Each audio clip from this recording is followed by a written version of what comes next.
We will get optimistic in this show. We're going to talk about things we're excited about for this fall. Don't worry. But first, today was another bleak reminder of just how hard it's going to be on the recruiting trail here for Michigan State.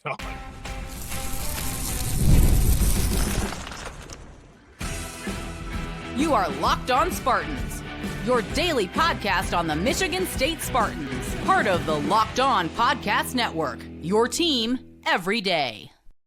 This episode of Locked On Spartans is brought to you by Monarch Money. Take control of your finances with Monarch Money. Use code LOCKEDONCollege at monarchmoney.com for 50% off your first year. Spartan friends, Spartan family, Locked On Spartans listeners, thank you all so much for tuning in again to Locked On Spartans, your team in green and white 5 days a week. Please rate, review, subscribe, comment below what you're the most optimistic about heading into this fall, because we are going to talk about that eventually in segments 2 and 3, but just like I said right off the top, we are going to start this with recruiting, and I wish I could just throw rose petals and daisies out there and tell you that everything's just hunky-dory out there on that red velvet recruiting trail, but no, it's not. It's not, because the news of the day on Tuesday, this came at night, is that Kelvin Obot, Rivals top 250 kid on 3, has him inside the top 100. He's a top 25 offensive tackle. There's some recruiting sites that have him as a top 10 offensive tackle. He's a top 3 kid from the state of Idaho, and he visited 10 days ago, like on campus, like an official visit to see everything that's going on in Jonathan Smith's program. And hey, look at that, Tuesday, he announces his top 5. Again, 10 days after he was just on campus. And his top 5 is Oregon, Utah, USC, Nebraska, and here's the kicker, Michigan. Not Michigan State, Michigan. So that's what we got here for you. Michigan State, I'll say it one more time. 10 days after the kid was on campus for an official visit, you can't even crack his top 5. Now, why are we getting so emotional about this right now? Isn't this a little strange that, we might be overreacting to a kid who's a 4-star, could very well be a 5-star in the future with how he's trending upwards? Isn't this a little odd, that we're just melting down that we didn't make a top 5 list? Do we do this with every 4-star target out there? No, absolutely not. But why is it a different flavor right now? Why am I, as a full-grown man, just so shook by the decision and the graphic tweeted out by a 17, 18-year-old kid? Well, I'll tell you why. Because I would be lying to myself if I didn't say that, the fact that this comes a week and a half after Gregory Patrick, another very highly rated 4-star offensive tackle that Michigan State was trying to pursue for a very long time since this staff got on campus about 2 years ago, well, he committed to Notre Dame. Okay, so you lost that one. Well, hey, Kelvin Obot, he's coming on campus. Surely we can be in his sweepstakes, right? No. And really what twists the knife here is this goes along with something that we talked about all offseason. Now, I'm not going to rehash all the numbers that we had or every discussion point. The cliff notes is that this staff really only likes to get into recruiting battles that they have a legitimate shot in winning, or so that they think. Now, we came to that conclusion because, when it came to June visits, they had less visitors than every other school, but a higher percentage of those kids were committing to Michigan State. Also the same thing at Oregon State. This wasn't just a one-off thing. This is how Jonathan Smith operates. He only gets into battles that he thinks he has a good shot of winning. So this is why my back is being just broken down into ash right now, because, you didn't even make the kids' top 5. Okay, that's not good. Now, look, before I go any further, this is probably says I was maybe a little too on the staff right now. And I still am on the staff. I still do like Jonathan Smith. I'm not going to make this a whole referendum on the rebuild here in East Lansing. But before I go any further and keep melting down about this, I will say, we gave this staff massive credit for doing any salvaging they could with the 2024 class. Okay, they got here about 6 minutes before National Signing Day. Okay, they did decent enough, about 30th. Okay, last year's class, the 2025 class ranking, not great. Somewhere around the 50s, as high as 40. Point blank, not good enough to win football games in the Big Ten, and especially at higher levels if you ever want to get to a college football playoff. Now, we also made a lot of reasons, or some of you guys called it out there, excuses as to why it wasn't such a good recruiting class. It's because the staff just got here. Recruiting, especially when it comes to 4-star players, Hey, a lot of that is predicated on 2+ year relationships. This staff just got in town. They got to mix and mingle with everyone in the Midwest. So, okay, fine. Down year. Let's pick it back up here. And now, well, okay, yeah, you're 0 for 2 at your 2 biggest targets at offensive line. So this is also why I'm just so fired up about this tonight, is because this was a whiff at a big position right now. It is arguably, maybe not even arguably anymore these days, the most important position on the field. Maybe just behind quarterback. But hey, who's the guy protecting the quarterback? It's that left tackle. And now you are on to plan C for your left tackle for your 2026 class before May even begins here. Okay, not necessarily ideal. If this is going to get off the ground, like if this rebuild is going to get off the ground, recruiting has to just be better than what it was last year. You do have to shore up your offensive line. And they are doing it bit by bit. We've talked about the depth of the offensive line going into this season. We're going to talk about it more when it comes to optimism. But you got to reload. You got to do it with talent. And I understand that Jim Maholchek, he's made some 3 stars into NFL draft picks. Okay. Easier to sculpt that statue when some of it's already made instead of just a bare slab of stone when it rolls into the factory or the art room, whatever sculptors build their sculptures in. You guys get the point. Better to have 4 stars than it is to try to find a diamond in the rough 3-star. But here we are. So even outside of the position of offensive tackle, though, oh, this one's got me all tilted sideways over here because, like we just stated, this staff only gets involved in recruiting battles that they know that they have at least somewhat of a shot of winning. This isn't like the spray and pray mentality that Mel Tucker had, for example, when he invited every 4-star with a working cell phone that he could text. Hey, come to East Lansing. Water's great up here. Didn't necessarily get a high percentage of those kids. Got some good ones, but not a high enough percentage to make it work here. Okay, so this is your strategy, Jonathan Smith. You're only going to get involved. Well, here's where we get hung up then, because right now, according to Spartans Illustrated, Rhino Blennis does great work over there. He's got the whole forum over there, so shout out to Spartans Illustrated. According to this post here, they've got 3 4-stars that are slated to visit between now and the end of June. Okay, and one of them, Eddie Whiting, he's already committed. He's your 4-star tight end. So you got 2 guys that aren't committed that are just visiting campus right now that are rated 4 stars. At safety, Desarian Ellis, and then defensive end Carter Gooden. Okay, I want to say that one more time because we're going to go through some numbers here around the conference. Because, yeah, we're also staring out the window and seeing our neighbors drive some really nice cars these days as we're just stuck with an old clunker, a 1993 old Cavalier. It's not looking good around these parts.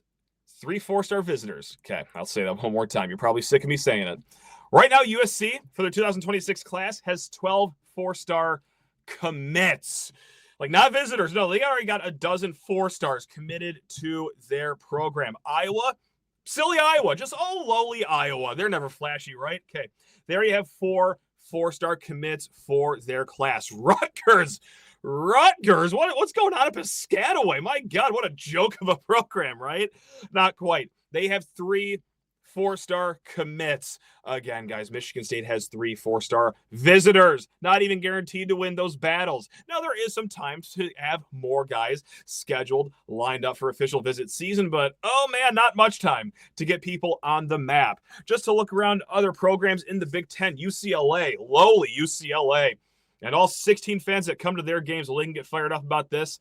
They have 9 4-star visitors coming between now and the end of June. Maryland, well, they have 3 4-stars and also 2 5-stars visiting their campus. So, yeah, I mean, we're not even looking at the Ohio States, the Penn States, the Michigans of the world. Like, we're looking at people and programs that Michigan State should be even-ish right now, and oh my, it's looking bleak on the recruiting trails. So it's just the realization of this situation. It's tough out here. Gregory Patrick, that whole saga was a good reminder of this too, that, hey, yes, recruiting does win games, but you also win recruiting by winning games. Something that Michigan State has not done here lately. And also, hey, 'tis the season. It's NFL draft week. Michigan State, not really a factory for draft picks in any position group lately. So it's tough. It's a, what do you call it? A catch-22, a paradox, a double-edged sword. I'm sure one of those cliches are correct here, but in order to recruit good, you got to win. But in order to win, it really helps to recruit good. So it's just tough shakes here. Hopefully Michigan State can turn it around this fall. And hey, we're going to get to some reasons they can turn it around this fall. This episode is going to get a lot more rosier here in the next 15 to 20 minutes. But first, you need to talk your ears off about Monarch Money. Oh, God. Speaking of the reverse of rosy, ever just check your bank account and wonder where did all my money go? Well, between dining out, online shopping, and entertainment, it is easy to lose track. That's where Monarch Money comes in, your personal CFO, giving you full visibility and control over your finances. Now, Monarch Money isn't just a budgeting app, it's a complete financial command center. You can track all your accounts, investments, and spending in one place, so you stop just managing your money and you start building that wealth. Now, when I started using Monarch, I realized just how much money I was spending on food delivery, and now I'm budgeting much smarter and, well, yeah, saving a lot more too, guys. Take control of your finances with Monarch Money. Use code LOCKEDONCollege at monarchmoney.com for 50% off your first year. That's monarchmoney.com, code LOCKEDONCollege, all one word, LOCKEDONCollege, for half off your first year at monarchmoney.com. All right, again, as promised, we're going to get happier. We are going to skip through the daisies. It's just going to be just a wonderful experience with all you beautiful people out there. But first, quick transfer portal update. It was kind of a sleepy day. No disrespect to the kids' names that we're about to rattle off here, but if I could put a word on it, inconsequential is what I'm going to use. God, that's so mean. Good luck to these kids. Hope they find a good spot here. But 3 departures on this Tuesday. Sean Smith, he's a former walk-on defensive back. And then 2 receivers, Austin Clay, Jalen Brown, both Clay and Brown, 2 redshirt freshmen that did not play here at Michigan State. So the receiver room still looking pretty sharp right now. You got returners Nick Marsh, Alante Brown, your transfers in Omari Kelly, Krishan McCray, Evan Boyd, Rodney Bullard, and then if any true freshman is going to get in the mix here, I believe it would be Braylon Collier out of Sandusky, Ohio. But yeah, that's just the skinny on your portal departures here. Again, guys, it closes Friday. Right now, we are officially in just hold your breath season. We are hoping that any departure here is just because of attrition, just because they realize they're buried on the depth chart. But, oh, yeah, we've seen actual guys that are, at the top of depth charts leave this late in the spring portal cycle. Don't need to remind you of that. All right, let's go. Come on, let's get happy here because, guys, Tuesday morning on Twitter, I did a reverse mailbag question. Usually it's you beautiful people asking me the questions, but I wanted to ask you guys a question out there, and it was simple. What has you the most optimistic about this team going into the rest of this offseason? And, okay, not all were peachy. Not all were rosy like Alex. And we're going to use his example first. Got to break you guys even down more to build you up here. Alex wrote in, honestly, there is very little optimism for me. Well, that certainly is honest. The team is coming off a losing season and just lost maybe its best player to the portal. There wasn't even a spring game to give us some hope. I did miss that spring game. I really did miss overreacting to every little thing that we saw on Big Ten Network. But I do want to pause, hit the brakes here, about the best player entering the portal statement right there. And I could assume we're discussing Dylan Tatum. And if you don't, follow this ardently in the offseason, I understand. Dylan Tatum, popular name. I thought that he was going to have a great season coming out until he entered as a transfer portal, until I talked to some people in the know that said that, well, he wasn't going to be a starter. Maybe a solid backup, but I also heard from a few people, too, that he was also doing some work with the threes. So maybe it was a tough bounce back from his injury. He got whatever it is. When we say best player, as far as I'm concerned, knock on wood, I don't think Nick Marsh has left the program. At least not yet. So don't get mad at me if this is a Locked On Spartans jinx. But no, our best player did not leave. Now let's get to the actual happiness here because Grandpa Izzo wrote in, going to go a different route here. I am most optimistic about Aidan Chiles' jump he's been taking in this offseason. Physically and mentally, I see him being a better version of himself and really coming into his own. The addition of John Boyer has me feeling good. Now, John Boyer, quarterbacks coach, pulled in over from Oregon State this offseason because, well, there is no more cap on position coaches you can have in college football. Now, just to go back to Spartans Illustrated, they did a great piece about a week and a half ago where they talked to both Chiles and John Boyer about reuniting here in East Lansing. And Chiles, he didn't mince words. Pretty high praise here. He said, quote, I thought it was the best thing that ever happened to me. My God, I wish anyone talked about me that way.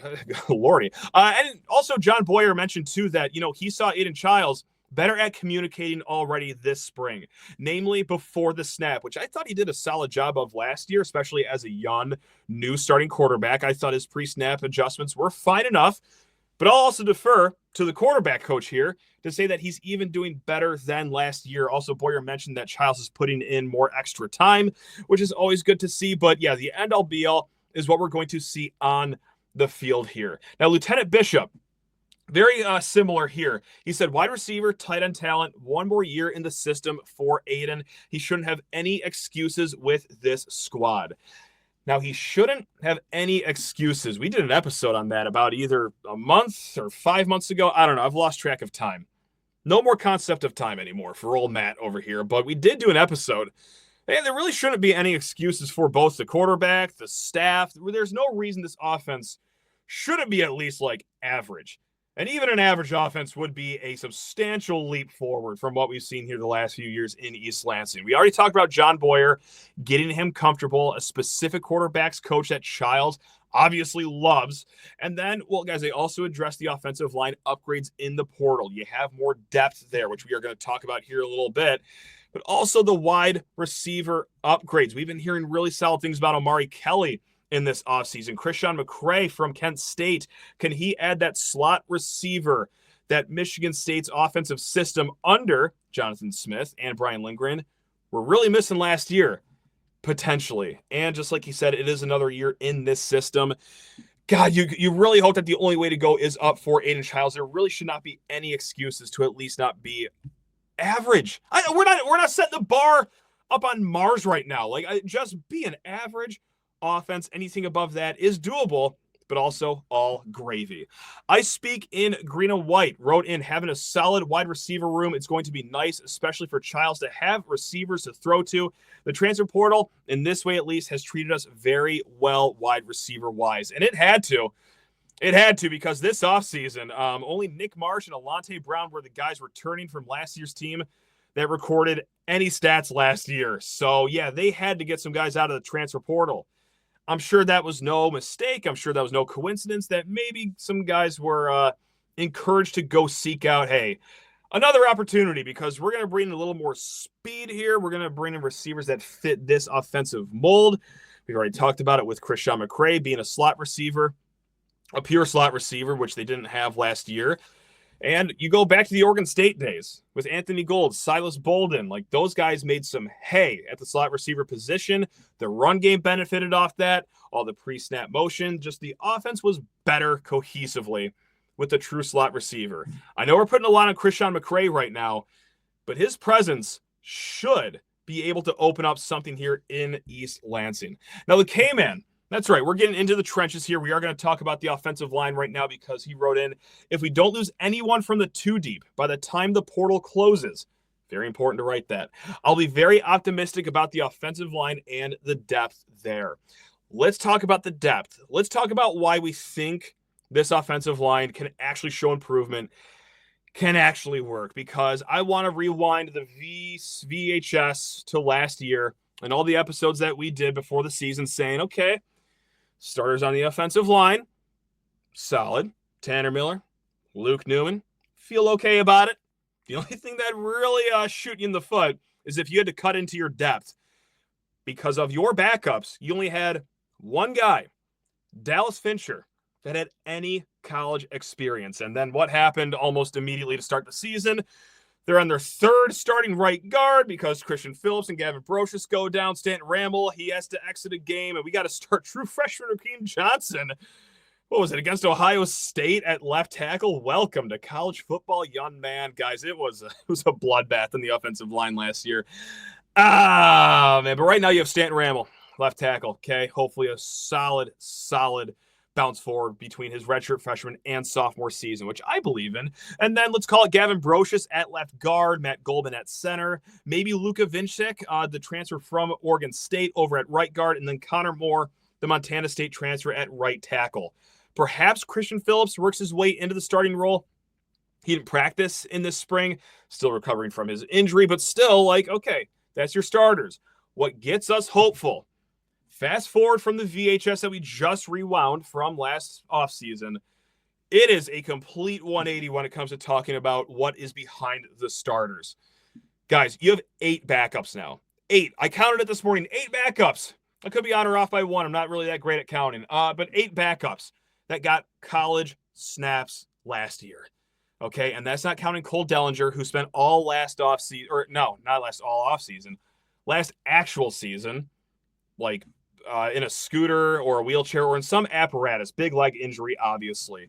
Former 4-star, just like we said, he's going to bounce back from a big leg injury, so we don't know what we are going to get in Cole Dellinger, but still, that's another name. That is another person you can count on. Another one, Caleb Carter, transfer from Western Carolina, who I think got, 600 snaps last year? Yes, at a lower level. Pro Football Focus didn't grade him out to be the highest offensive lineman, but if not for nothing else, that is experience, and he's done it all over the line too. So 8 backups. You add in Cole Dellinger, you add Caleb Carter. Like that's up to 10 backups that have some semblance of college snaps. Now, that could mean, just 4 snaps.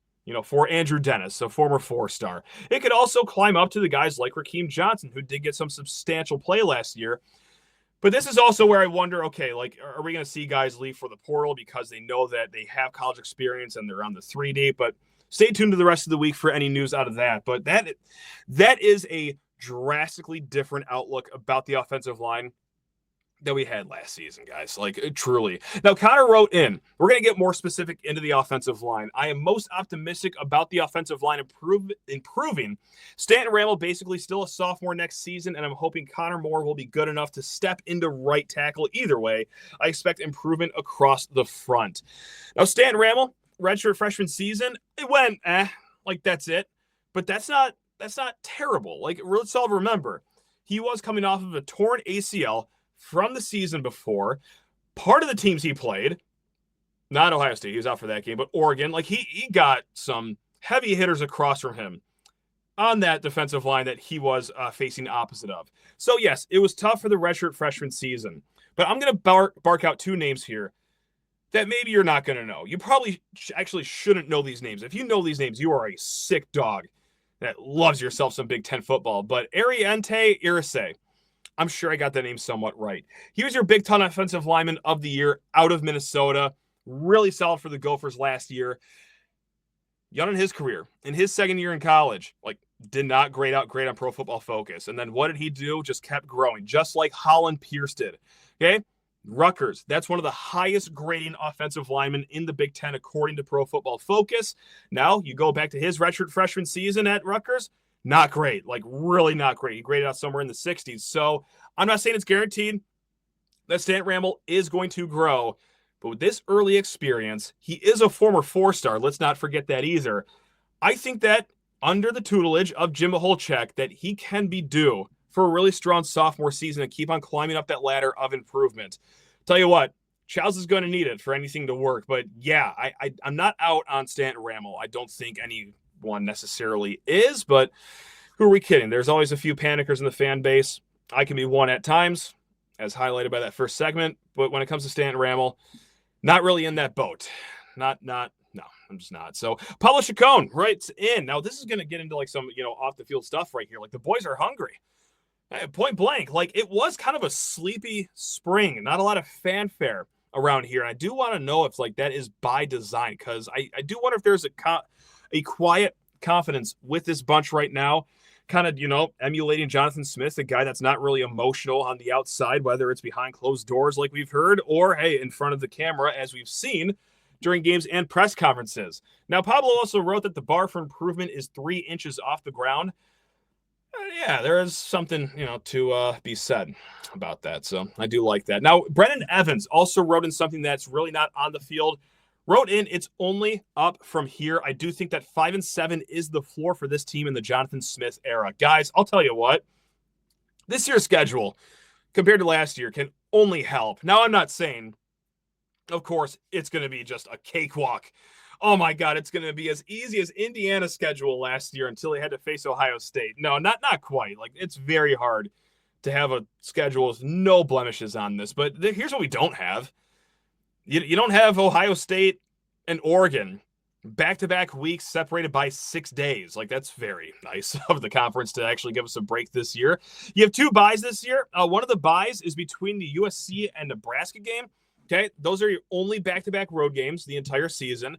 Met, of course, like I just said, with that bye in the middle. And the other bye you got, God, let's hope that the season's still somewhat intact before this game. It would be before the Penn State game. Now, Penn State could very well be, will likely be, a top 5 team going into that game at Spartan Stadium. I miss the days of electric November games in Spartan Stadium. Oh, God, it has been far too long since we had one of those. I hope that this one can be. Hope the fan base is still energized. I hope the boys are cooking well enough. And then coming off of a bye right ahead of Penn State, set yourself up for a little trap game there for the Nittany Lions. So outside of that, though, like it's not necessarily murderer's row outside the schedule. Like, I'm not going to say, oh, you should go 10-2 with the schedule. But, man, I'll tell you what, like it is a lot better than last year, especially how you start the season, too. You're not starting with a Big Ten road game, like, 2 weeks into the season. You're not going to Boston College. They're coming to you. So it's going to look a little better just on paper right now before you even know anything about this team. Now, of course, there was some more off-the-field route here. Like a friend of the program, Sam Martin, wrote in what he's optimistic for. Of all things, the Spartan Marching Band putting on great shows. Okay, well, that means that Sam is at least staying until halftime of these games, so that's good. That's market improvement from how we left last season for many fans, and I don't blame people. It got really bad at that Rutgers game. Nope. We're staying positive. Come on, Matt. Come on. You almost made it to the finish line. Let's do this. Mackie writes in, beer still being available in Spartan Stadium in September, and I got to say, the beer sales were going on without a hitch into November last year. I know there was a few hiccups to start the debut season for beer sales, but they are on the up and up there. So just more optimism. Shout out to the concession stands. We got this. We're going to roll into the season hot right now. And Bull Sparty writes in, weather for tailgating will be great, God, especially in September. There is nothing like September tailgating. Vibes are still high.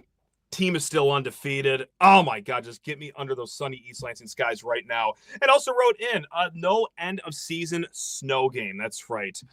Nice little Ford Field shout out that everyone agrees upon to end this show. All right, guys, we will be back tomorrow. We're going to talk Aidan Chiles finally. I feel like we have not talked enough about Aidan Chiles. Starting to break out in hives, starting to get the sweats. I'm going through Aidan Chiles talk withdrawal. We're going to get to that on tomorrow's show, most likely, unless some breaking news happens. But, guys, you know where to keep it tuned. You guys know where to reach out to us, lockedonspartans@gmail.com. Until then, though, guys, hey, take care of yourselves. Love you all. Go green.